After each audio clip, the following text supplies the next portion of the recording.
My guest today is a UX designer I have known for years and who has inspired me to get into product management. Philippe Clairet has been working in what we know today as digital products for 15 years. He's worked across multiple domains such as finance, travel, online marketplaces, planning, supply chain, and Web3. His roles have also varied a little along the way, including managing a UX team, but he is truly a UX designer at heart.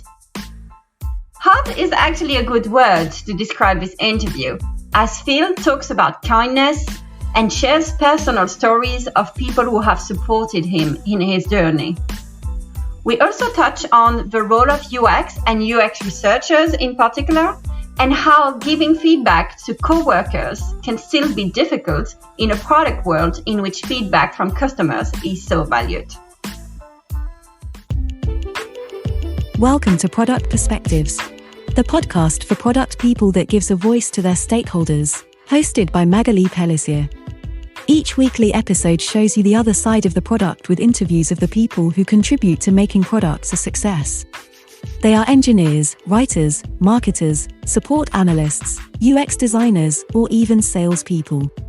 Not only will they get the credit they deserve, but they will share their perspectives on what makes a good product and product manager. Stakeholder management is a key skill for product managers. So just as you're obsessed with listening to your customers, let's hear from your stakeholders.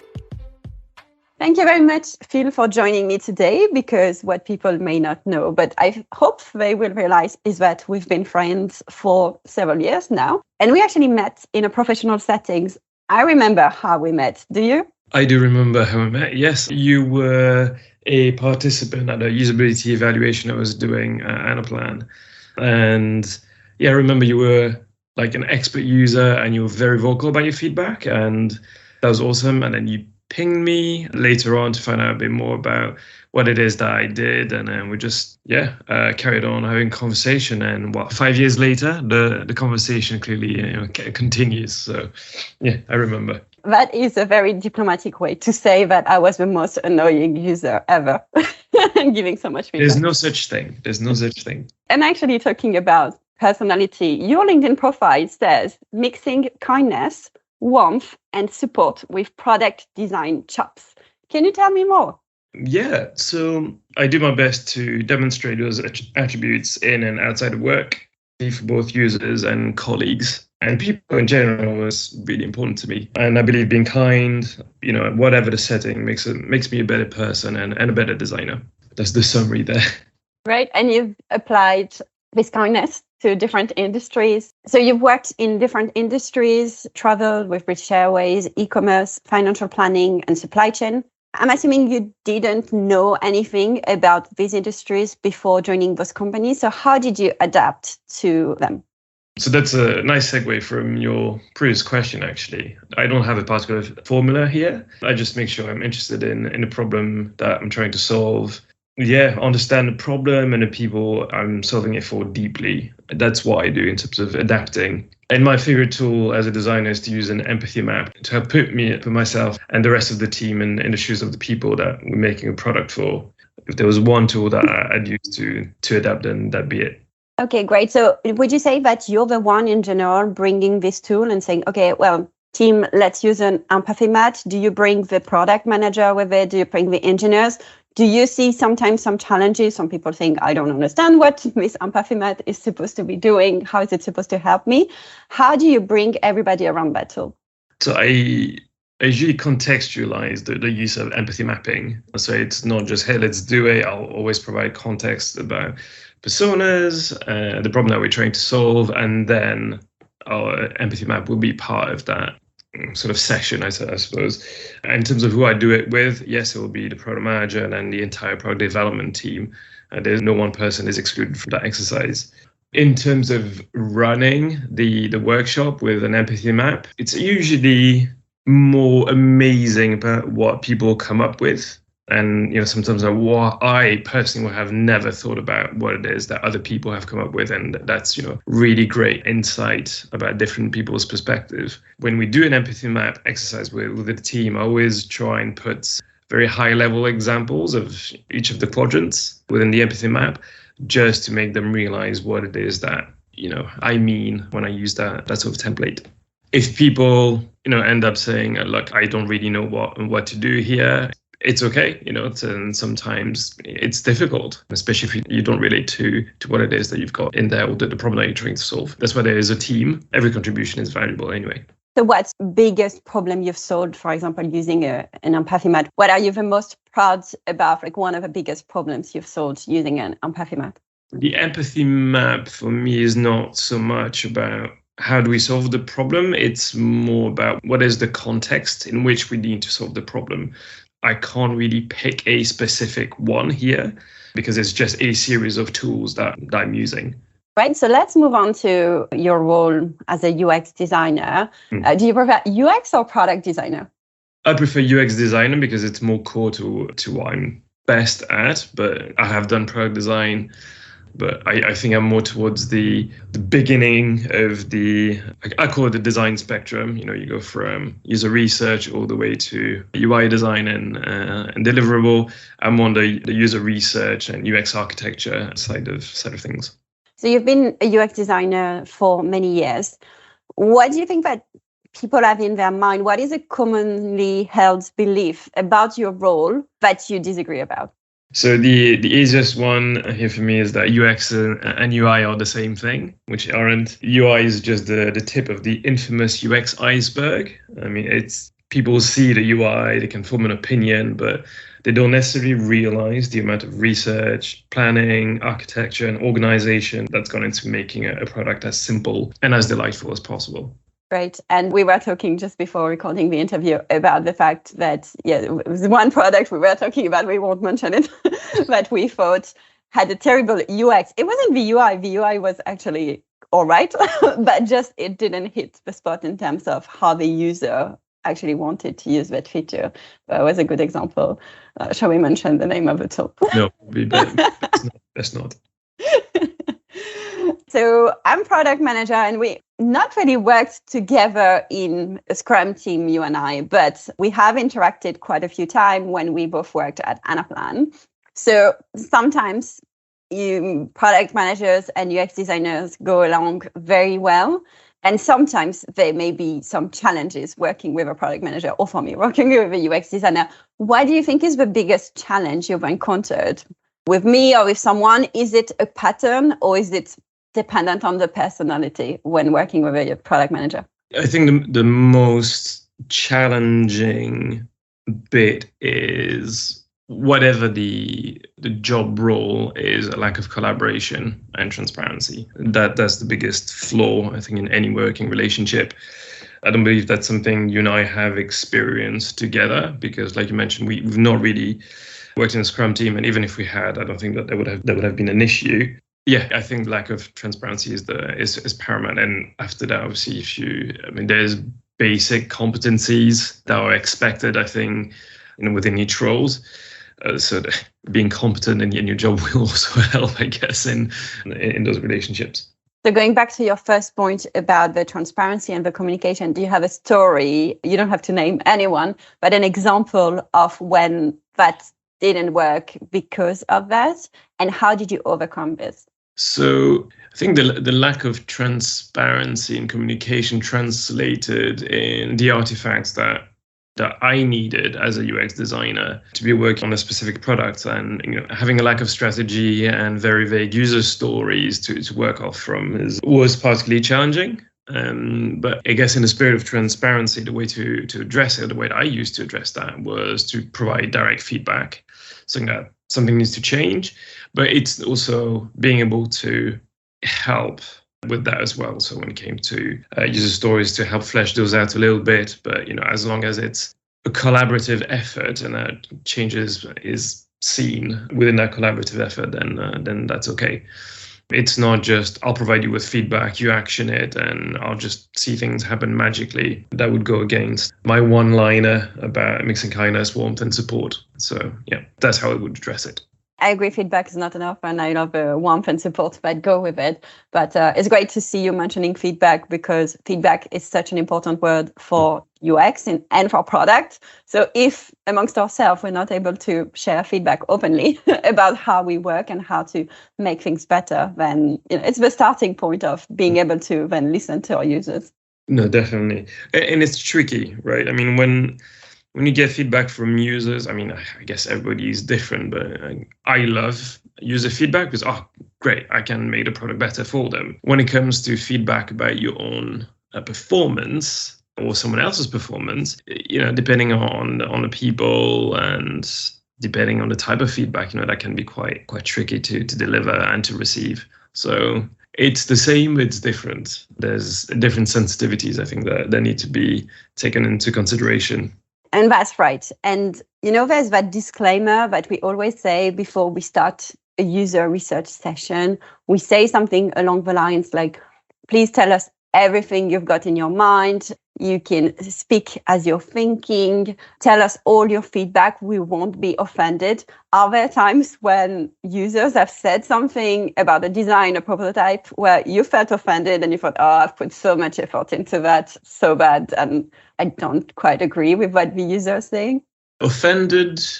No, never, because that's the point of these things. But you're right in terms of, there is a lot of effort that goes into those designs. But if you've got an understanding of what it is that you're trying to solve, and you're really like, I really need to put this in front of users because I understand the problem, but I really don't know if this design is going to work, no matter how much effort you've put into it. Whatever the design the user says, it's got to be valuable. Obviously, your sample size has to be significant as well, because 1 out of 1, it's not enough. So yeah, but offended, no, never. Great. And talking about the amount of effort you put into design that you're going to test in front of users, I think I've had different experiences with UX designers. I had UX designers who wanted to create something, even a low fidelity prototype, and put it straight away in front of users. And I've had some who went above and beyond to create a very, very good prototype with lots of details. And well, I think the industry is rather in agreement, and you tell me if you disagree, that we should test fast and frequently, so not try and make all the details right. Obviously, there is a good time at the end once you've validated everything step by step when you want to test everything. But if you are working with a designer who's more in the other type of work, who really wants to make the design perfect before showing it to anybody, what is it that I can do as a product manager to share my feedback with them? What do you think is a good way to present things to avoid offending them or damaging maybe that relationship? Yeah, I guess it's a typical feedback, but I think that's one that maybe product managers encounter quite a lot. Good question. I think there are multiple elements here. I mean, when is the research happening? Like, how much time does the designer have to put together a prototype? What's the scope of the research? I mean, there's so many things to take into account as feedback. I think it starts before you do the research. Is that how is the relationship with the designer? What's the scope of the research? What are you trying to achieve? And then everything will fall from that. If you've got a super wizard designer who can knock up like a really high fidelity prototype in no time, there's not necessarily any harm unless the visual design is going to impact the result of the research that you're trying to do. So if you're trying to evaluate a concept or an idea, I would say the UI in itself is irrelevant. So why bother is what I would be thinking as a designer. Well, if I'm just trying to evaluate an idea, is the base user journey achieving what it is that we needed to achieve for the user, and is it solving the right problem? The rest can be a detail. And then, like you mentioned yourself, once you get towards the end of that life cycle, then you can test some higher fidelity designs. But yeah, if you got some very specific scenarios that you want to test, I think focus on that, because designing everything under the sun and you're only going to test like 2 scenarios, for instance, I'm sure there are better use of designers' time to be doing other things.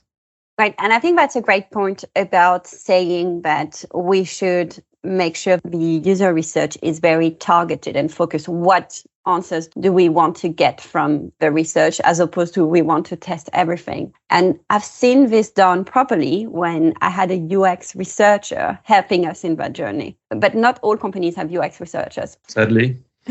Sadly, I'm guessing from your answer already that you would recommend every company has one. Have you worked in an environment where there was a UX researcher and some where there wasn't? What differences have you seen? So I've worked in both environments, and when there wasn't a UX researcher, I had to do the research myself. And when there was a UX researcher, sometimes I do it myself with support from the UX researcher, and sometimes we'll share. So they'll do some of the research, I'll do some of the research.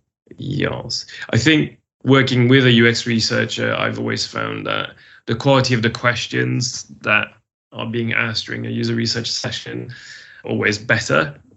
I've done UX research, but it's not the same. It's whilst I can do it, I'm okay at it. It's not my expertise. And I've worked with UX researchers where I'm like, wow, that is amazing. I'm learning so much here. No, exactly. I was doing so my company is a market research company, so they are used to the right way of asking questions. And last time I said, oh, let's do a survey for users to understand something. And for once, I didn't want to go with an interview, so it was a proper survey. And I drafted some questions, and they're like, oh, no offense, but we're a market research company. We know how to design surveys. So we're going to look at your questions and improve them. And as product managers or as UX designers, in your case, we sometimes underestimate the expertise of UX researchers or people who know how to ask the right questions. Even if we get trained, how many blogs have you read about UX research? I'm sure. How many videos? How many user research sessions have you practiced? And we get better, but we're never to that level of quality that gives us the right answer and better quality down the line. Totally agree. You've had a nice journey in UX design. What have you seen changing in the UX design field since you started in the role? That's a really great question. So the industry has evolved and that there are more design leadership roles, there's more educational material, and it's no longer considered as a dark art. I remember when I started my career, I was a UI developer, and then there was this information architect. That was the name back then, or at least in the agency I was working at back in 2007. I was like, what's an information architect? And I could see all these diagrams and those printouts. Oh my God, what is this? I was never formally trained in it. I was seconded in that agency I just mentioned because they relied on my developer abilities to understand the software they were using to build a prototype. But I did more work on other projects, and that got me hooked on the UX design dark art at the time. So would you say that the industry is almost getting so big, so everybody recognizes now the need for UX design, but that means that the roles being more specialized, like UI design, tell me if I'm wrong, visual design, architecture, or do you think it's going towards concentration on that?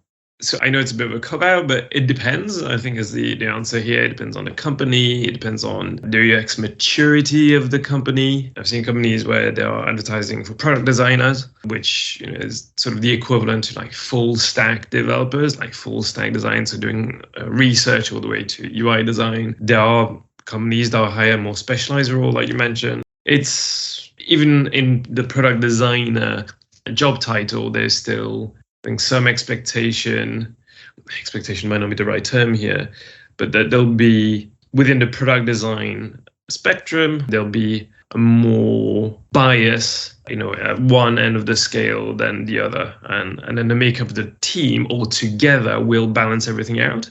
You'll have people who can help others in areas that they're not as professional, not as strong, and vice versa. Yeah, I guess it's a bit the same with product management, where it is one single role and you're expected to do everything, but some job descriptions are more geared toward product ownership, some are more towards product marketing, and it's how your style and what works best for one individual. And that's why also you work as a team with other people who can help on the areas where you're not as strong or you don't have the capacity to help as much. Yeah, I think it was a while back, there was the concept of a T-shaped individual. So you've got a high level knowledge of the end-to-end design lifecycle. And then you've got one area where you've got really, really deep knowledge. Yeah, that's a very good way, I think, to put it. Yeah, definitely. I like the analogy with the tea. So lots of people are trying to move into UX design at the moment because technology is an industry that's growing despite the challenges that we face in the world. And it's a job that's creative and that works well for many people. So knowing all that you know now, what would you tell your younger self? Like, what do you wish you had known about your current? So this is my younger self, so it's my personal account, but to think about the bigger picture. This is not just think about the feature or the task, just face value. Some things can be taken face value. There's some things you really need to think about deeper. I've got an example in mind, actually. I remember I was working on transforming a paper form for a financial service client into an online form. And I was recreating said form, like for like, but with drop downs and checkboxes, radio buttons, and so on. But at the time, I didn't think about what a user journey could look like at that point. It was really like digitizing that form, as it were. I don't mean like showing hiding fields based on what you've completed. I mean, it's part of it, but I mean, what's the minimal amount of interaction that user will have to complete the task? Are there better ways of asking the questions that are being asked on that original form?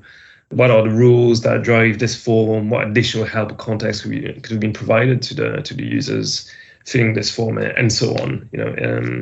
I know it's a very simple example, but it really highlights that even something as simple as a form can require a level of depth when thinking about great user experience. Great example. Yeah, thanks for sharing that. And I agree that we take things sometimes for, it's simple, but simple is hard. I think you've told me that several times. Yeah, absolutely. So talking about your journey again, are there some people who have inspired you, who have helped you, and why? Anaplan was my longest, my longest adventure, let's call it.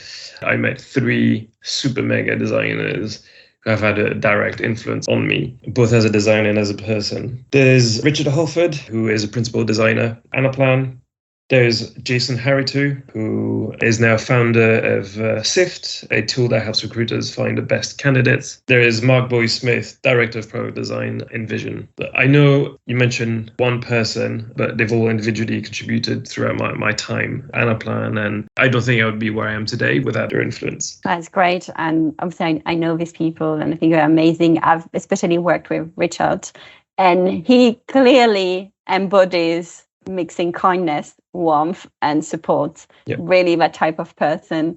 So I do agree with that. Thanks a lot for sharing. I can add a bit more color. So Jason actually was my first manager at Anaplan. He hired me. He showed me trust. He helped me become a manager myself over there. And like I mentioned earlier, which influenced my career trajectory over the past few years. Richard, he's shown me great design leadership, kindness, like you said, great detailed feedback. He's pushed me on innovative ideas that I had so I could present them to leadership across the business. He's also quite a character, and he's made me feel really comfortable that even in leadership positions, you still need to be true to yourself, and that's how you stay relatable. And then finally, Mark, funny enough, Jason and I hired. I remember sitting in that meeting room and going through Mark's portfolio. He's one of those rare unicorns who knows how to do everything really well. He's a great designer. He's designed and built a design system at Anaplan, advocated for it. He grew his own team, the way he managed the execs. It's really inspiring to be working with people like him. And I know you said only one person, but I picked those 3.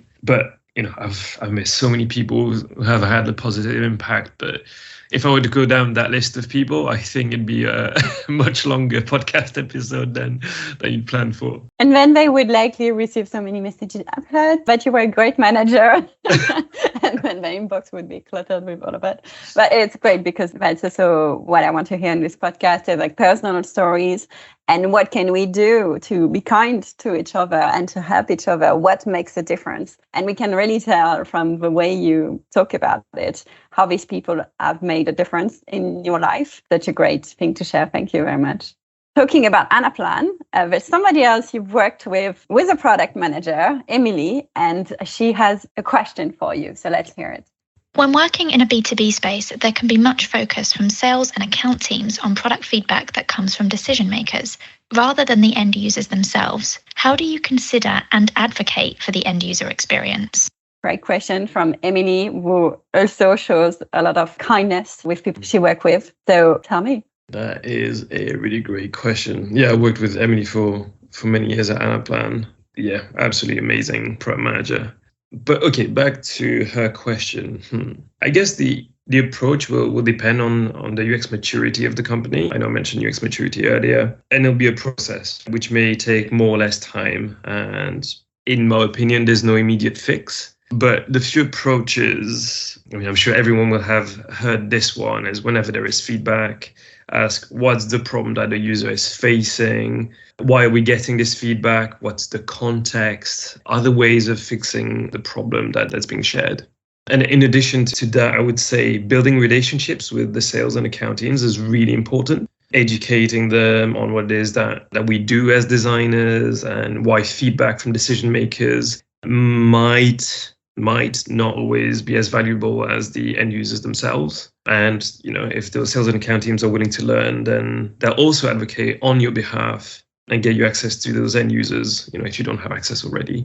And finally, if you're lucky to have a research team and have a panel of users get feedback as soon as possible, is this a problem that only one customer is facing, or is it multiple customers? Does the feedback from decision makers actually correspond to what the end users are experiencing? So I don't want to necessarily dismiss the feedback that we're getting from decision makers, but there needs to be a more general view of what that perceived problem might be.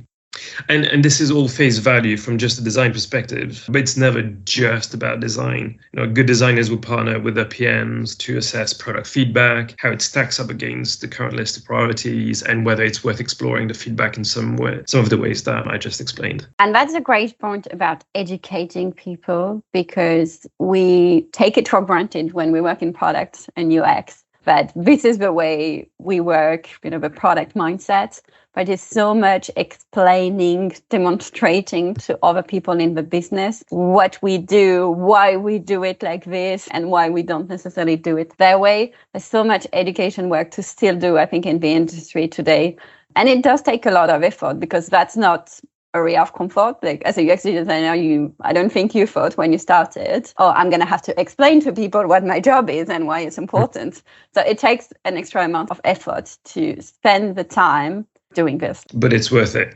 Yeah, definitely. So talking about that's one of the challenges I see nowadays, which is a challenge that has been here for years, to have to still explain to people why we're here and what we do and why we don't need just a project manager and a UI designer who makes things look nice. But what do you think is the biggest challenge that UX design is facing today? Again, that's a nice segue, and we've just talked about it, and I think it's education. Like we just said, people don't always understand what it is that we do, designers, but the impact is that they don't know how to utilize us to our full capacity, and it's a waste, right? And the answer I gave you earlier of UX versus UI, is also a perfect example of that misunderstanding, which you also touched upon. But again, when we were talking about job titles earlier, I think there's still a lack of definition and of our own job titles in the design industry. There's a lack of consistency, definitely. There's so much that's still open to interpretation, and I think that all goes back to the lack of education that we just talked about. Right, so that's the challenges now. What do you think the challenges will be 10 years from now? Oh, I wish I had that crystal ball, but I think I left in the car.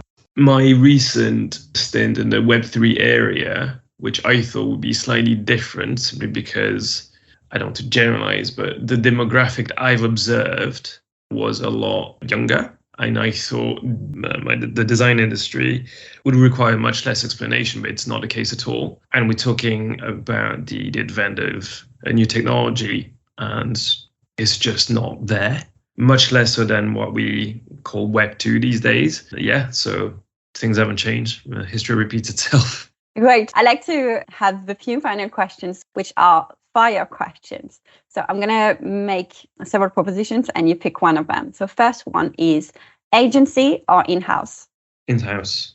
I like to build and grow products, see them go live from inception, nurture and iterate them throughout the process. B2B or B2C? Well, contrary to what my CV says, I've worked on B2B products for most of my career. I don't particularly mind. What matters to me is the purpose of the product and problem it's looking at solving. Enterprise or startup? Actually, I would say culture first, very closely followed by subject matter. The rest doesn't matter as much to me. There are always challenges of different nature, whatever the size of the business, right? But if you've got the right people, the right culture, and the purpose of your product is great, size doesn't matter. Web or mobile app? It depends. It always depends, doesn't it? I don't think we can necessarily choose one over the other with that context. Sometimes it's both. Sometimes it's one or the other. Sometimes even complement each other. I have no preference. I'm fluent in designing cross-platform, but as long as there's good justification for the platform I'm designing for, it doesn't matter. Right. Adobe, Sketch, or Figma? Oh, I've used Sketch and Figma, so I'll go for those. But recently I've been learning how to use Figma much more proficiently. And Figma has been bought by Adobe, so you might have to use it. British Airways, not on the high street, or Anaplan? Well, all three, right? I mean, because I've learned very different skills in all, three companies. So yeah, I'm not picking one, I'm picking all three. Great. I had someone else in an interview saying, "Oh, you're asking me to choose amongst my own children, which one is your favorite?" And it's not possible. Good, very diplomatic answer. Great. Finally, something a bit more personal: UK, France, or Hong Kong? Depends what for, right? I love all three for a holiday. Yes, the UK as well. There's some fantastic places to go here, but London is my home. Great. Thank you very much. So if we have to wrap it up and think about what is the final piece of advice that you would give to a product manager who wants to work well with you as a UX designer, what makes a good PM to work with? I think we touched upon it earlier, but I'd say be open, collaborate, let's work together on strategy and create great products together with a multidisciplinary team, and let's all look after each other. I think that's what I would say. Perfect. It sums up. Be kind, warm, and supportive. Thank you very much. So if people have found you kind, warm, and they want to carry on the conversation with you, what should they do? How can they reach out? Ping me on LinkedIn. I'm pretty responsive. So yeah, always open for a chat. If I can help in any way, yeah, my door is open. Perfect. Thank you very much for this great interview. It's been great to talk to you in a different context. And I hope I'll see you soon in London then. Yes, it'd be a pleasure. Thank you very much for having me. Thank you everyone for taking the time to listen to this podcast. If you enjoyed this episode, please share it with your friends and colleagues and rate it on your favorite podcast platform. If you have suggestions for topics and guests or any feedback, you can write to Magali Pelissier at hotmail.fr.